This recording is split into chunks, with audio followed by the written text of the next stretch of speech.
بعض لوگوں کی دنیاوی غرض کی باتیں آپ کو خوش کر دیتی ہیں اور وہ اپنے دل کی باتوں پر اللہ کو گواہ بناتے ہیں. دیکھیے یہ کتنی اللہ سبحانہ تعالیٰ ایسے لوگوں کو جو اپنے نفس کی طرح سے بات کرتے ہیں اور اس کو اللہ سبحانہ تعالیٰ سے منسوب کر دیتے ہیں کہ اللہ سبحانہ تعالیٰ نے ایسے کہا، اور دنیاوی غرض حاصل کرنے کے لیے باتیں کرتے ہیں، لیکن اس پہ اللہ سبحانہ تعالیٰ کو گواہ بنا لیتے ہیں. تو اللہ سبحانہ تعالیٰ نے کہا کہ وہ لوگ حالانکہ وہ زبردست جھگڑالو لوگ ہوتے ہیں. اور کیوں جھگڑالو ہے؟ کہ جب وہ لوٹ کر جاتا ہے تو زمین میں فساد پھیلاتے ہیں اور کھیتی باڑی اور نسلوں کو برباد کرنے کی کوشش کرتے ہیں، اور اللہ سبحانہ تعالیٰ فساد کرنے والوں کو پسند نہیں کرتا. آپ کو یاد ہے ہم نے سورۃ بقرہ میں پڑھا تھا، شروع میں پہلے پارے میں پڑھا تھا کہ جب اللہ سبحانہ تعالیٰ کہتے ہیں، منافق کی نشانی بتاتے ہیں نا، کہ وہ کہتے ہیں کہ فساد نہ کرو، تو وہ کہتے ہیں نہیں ہم تو فساد نہیں کرتے، بلکہ تو ہم امن پھیلانے کے لیے ایسے کرتے ہیں، جبکہ وہ اپنا مقصد حاصل کرنے کے لیے بات کرتے ہیں. یہاں پہ یہی بات اللہ سبحانہ تعالیٰ منشن کریں کہ وَإِذَا قِيلَ لَهُ، اور جب ان سے کہا جاتا ہے کہ اللہ سے ڈر، تو تکبر اور غرور ان کے اندر اتنا ہوتا ہے کہ اس سے وہ گناہ پر اور آمادہ ہو جاتے ہیں. ایسے انسانوں کے لیے بس جہنم ہی کافی ہے، اور یقیناً وہ بدترین جگہ ہے. اور بعض لوگ وہ بھی ہیں کہ اللہ سبحانہ تعالیٰ کی رضا کی طلب میں اپنی جان تک بیچ ڈالتے ہیں. اللہ اکبر. اللہ سبحانہ تعالیٰ سے دعا کریں اسی وقت رک کے کہ اللہ سبحانہ تعالیٰ ہمیں ان لوگوں میں شامل کر دے. وَمِنَ النَّاسِ مَن يَشْرِي نَفْسَهُ ابْتِغَاءَ مَرْضَاتِ اللَّهِ وَاللَّهُ رَءُوفٌ بِالْعِبَادِ، کہ اللہ سبحانہ تعالیٰ اپنے بندوں پر بڑی مہربانی کرتا ہے. کون بیچتا ہے اپنے نفس کو اللہ کے آگے؟ جو مسلم ہو جاتا ہے نا، جو اللہ کا اطاعت گزار بندہ ہو جاتا ہے، کہ اللہ سبحانہ تعالیٰ جو سمینا و اطانا، جو اب میں نے سن لیا، پہلے مجھے نہیں پتا تھا، اب میں اللہ سبحانہ تعالیٰ اس پہ عمل کروں گا. تو اللہ سبحانہ تعالیٰ کہتے ہیں اے ایمان والو، اسلام میں پورے کے پورے داخل ہو جاؤ. اتنی خوبصورت یہ آیت ہے کہ یا ایھا الذین آمنو، اے لوگو جو ایمان لائے ہو، ادخلو فی الاسلام کافۃ، کہ پورے کے پورے اسلام میں داخل ہو جاؤ. ہمیشہ پرابلم کہاں ہوتی ہے؟ جب ہم اسلام، جب جب تھوڑا بہت ہوتا ہے نا کہ جو دل پسند آتی ہے بات وہ ہم کر لیں گے، جو نہیں مشکل لگتی ہے اس سے ہم بھاگ جاتے ہیں. تو بالکل وہی بات ہے کہ آپ کشتی کے ایک پارٹ پہ دیکھے بیٹھے ہوئے ہیں نا، اب بالکل آخر میں بیٹھتے ہو جو کشتی کے پٹ ہوتا ہے. اگر کشتی ہلے گی تو کیا ہوگا؟ یا ادھر گر جاؤ گے یا ادھر گر جاؤ گے. جو درمیان میں بیٹھا ہوگا نا وہ کبھی نہیں گرے گا. تو اللہ سبحانہ تعالیٰ یہی بات کہتے ہیں کہ اسلام میں پورے کے پورے آ جاؤ، مت ڈرو، کیونکہ یہ بہت آسانیوں کے لیے ہے، اور اللہ سبحانہ تعالیٰ نے تمہارے لیے اسلام آسانی کے لیے پیدا کیا نا. تو اللہ سبحانہ تعالیٰ آگے کہتے ہیں اور شیطان کے قدموں کی تابعداری نہ کرو، وہ تمہارا کھلا دشمن ہے. اتنی دفعہ اللہ سبحانہ تعالیٰ بتاتے ہیں بار بار یہ بات کہ شیطان سے بچ جاؤ. اور اگر تم باوجود اس کے کہ تمہارے پاس دلیل آ چکی اور اس کے بعد پھسل جاؤ، تو جان لو کہ اللہ سبحانہ تعالیٰ غالب ہے، غلبے والا ہے اور حکمت والا ہے. دیکھیے یہ تھریٹ ہے اللہ سبحانہ تعالیٰ کی طرف سے کہ واضح نشانیاں ہمارے پاس کیا نہیں آئی ہیں. ہمیں نہیں پتا کہ قرآن میں اللہ سبحانہ تعالیٰ نے کیا ہے، پھر بھی ہم اپنی مرضی کی چیز کرنا چاہتے ہیں، اپنی مرضی کا دین بنانا چاہتے ہیں. تو اللہ سبحانہ تعالیٰ کہتے ہیں کہ پھر تم یاد رکھو اس چیز کو کہ جو تم کر رہے ہو. کیا لوگوں کو اس بات کا انتظار ہے کہ ان کے پاس خود اللہ سبحانہ تعالیٰ ابر کے سو میں آ جائے اور فرشتے بھی ان کا کام اتنا، فرشتے بھی آ جائیں اور کام انتہا تک پہنچا دیا جائے؟ اللہ ہی کی طرف تمام کام لوٹائے جائیں گے. اے بنی اسرائیل، اللہ سبحانہ تعالیٰ بار بار دیکھیں ان کا ذکر کر کے کہتے ہیں، کیونکہ اللہ سبحانہ تعالیٰ نے بتایا تھا کہ انی فضلتکم علی العالمین، کہ ان کو تمام جہانوں پر فضیلت دی تھی. اتنا ان کو بڑا مقام دیا تھا، جب انہوں نے اللہ کی بات نہیں مانی تو پھر ان کا وہی منصب مسلمانوں کو دے دیا گیا. تو آج ہم کیا کر رہے ہیں؟ اب دیکھیے اللہ سبحانہ تعالیٰ کہتی ہیں کہ پوچھئے بنی اسرائیل سے کہ ہم نے انہیں کس قدر روشن نشانیاں عطا فرمائی تھی. اور جو شخص اللہ تعالیٰ کی نعمتوں کو اپنے پاس پہنچ جانے کے بعد بدل ڈالے، وہ جان لے کہ اللہ سبحانہ تعالیٰ بھی سخت عذاب دینے والا ہے. کافروں کے لیے دنیا کی زندگی خوب زینت والی بنا دی گئی. دیکھیے کہ دنیا کی زندگی، کیونکہ ان کو دنیا ہی چاہیے نا، ان کو تو آخرت کا انتظار ہی نہیں ہے. تو اللہ سبحانہ تعالیٰ کہتے ہیں کہ ان کے لیے خوب زینت دار بنا دی گئی. وہ ایمان والوں کی ہنسی مذاق اڑاتے ہیں کہ دیکھو ذرا اس نے کیسے اپنے آپ کا حلیہ بنایا ہوا ہے، کیسے اس نے اپنے آپ کو کور کر کے جاتی ہے، اس کو تو فیشن کا ہی نہیں پتا، اس کو تو لائف سٹائل ہی گزارنے کا اس کا دیکھو کتنا خراب ہے.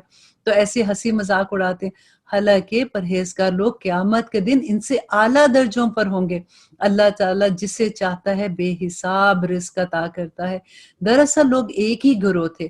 اللہ تعالیٰ نے نبیوں کو خوشخبریاں دینے اور ڈرانے والا بنا کر بھیجا، اور ان کے ساتھ سچی کتابیں نازل فرمائی تاکہ لوگوں کو ہر اختلافی امر کا فیصلہ مل جائے، اور صرف انہی لوگوں نے جنہیں کتاب دی گئی تھی اپنے پاس دلائل آ جانے کے بعد آپس میں بغض اور اناد کی وجہ سے اس میں اختلاف کیا۔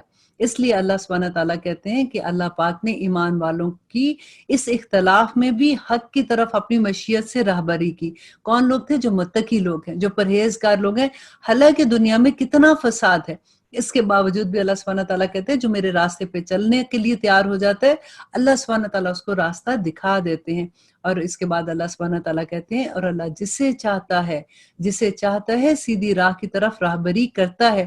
کیا تم یہ گمان کر بیٹھے ہو کہ جنت میں یوں ہی داخل ہو جاؤ گے؟ یہ دیکھیے اس آیت کو غور سے پڑھیے کہ اللہ سبحانہ تعالیٰ جیسے ہوتا ہے نا کہ حیرت ہوتی ہے کہ ام حسبتم ان تدخلوا الجنہ، کیا تم نے یوں ہی گمان کر لیا کہ تم جنت میں چلے جاؤ گے؟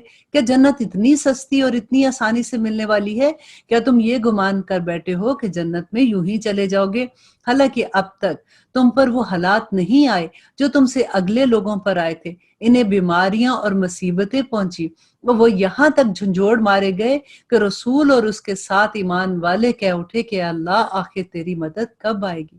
دیکھیے رسول ان کے اندر تھے، اور یہ نہیں تھا کہ اب دعا کرنے والا کون ہے اور کیسے ہماری دعا، تو ہم تو گناہ گار، دعا قبول نہیں ہو رہی۔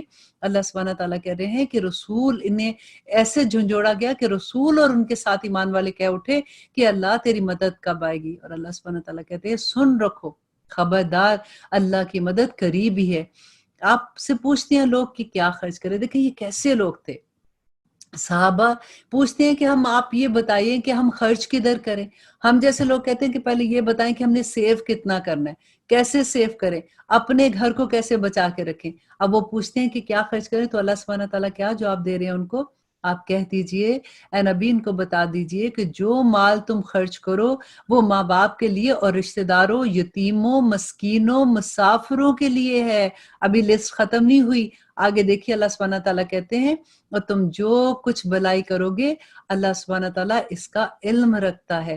اور اس کے بعد اللہ سبحانہ تعالیٰ کہتے ہیں تم پر جہاد فرض کیا گیا، وہ تمہیں دشوار معلوم ہوتا ہے، ممکن ہے کہ تم کسی چیز کو برا جانو اور دراصل وہی تمہارے لیے بھلی ہو، اور یہ بھی ممکن ہے کہ تم کسی چیز کو اچھا سمجھو حالانکہ وہ تمہارے لیے بری ہو۔ حقیقی علم اللہ سبحانہ تعالیٰ کو ہے، تم محض بے خبر ہو۔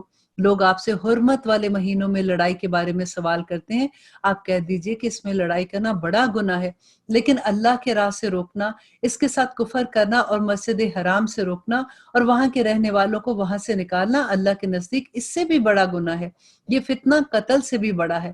یہ لوگ تم سے لڑائی بڑائی کرتے ہی رہیں گے یہاں تک کہ ان کے نہ ہو جاؤ اور تمہیں تمہارے دین سے مرتد نہ کر دیں۔ دیکھیں اللہ سبحانہ تعالیٰ نے بتا دی نا یہ بات کہ یہ تم سے لڑتے رہیں گے، تم سے کبھی صلح نہیں کریں گے، تم ان کے پیچھے پاگل نہ ہونا، یہاں تک کہ اگر ان سے ہو سکے تو وہ تمہیں تمہارے دین سے مرتد کر دیں، اور تم میں سے جو لوگ اپنے دین سے پلٹ جائیں اور اسی کفر کی حالت میں مریں، ان کے اعمال دنیاوی اور اخروی سب غارت ہو جائیں گے، یہ لوگ جہنمی ہوں گے اور وہ ہمیشہ ہمیشہ جہنم میں رہیں گے۔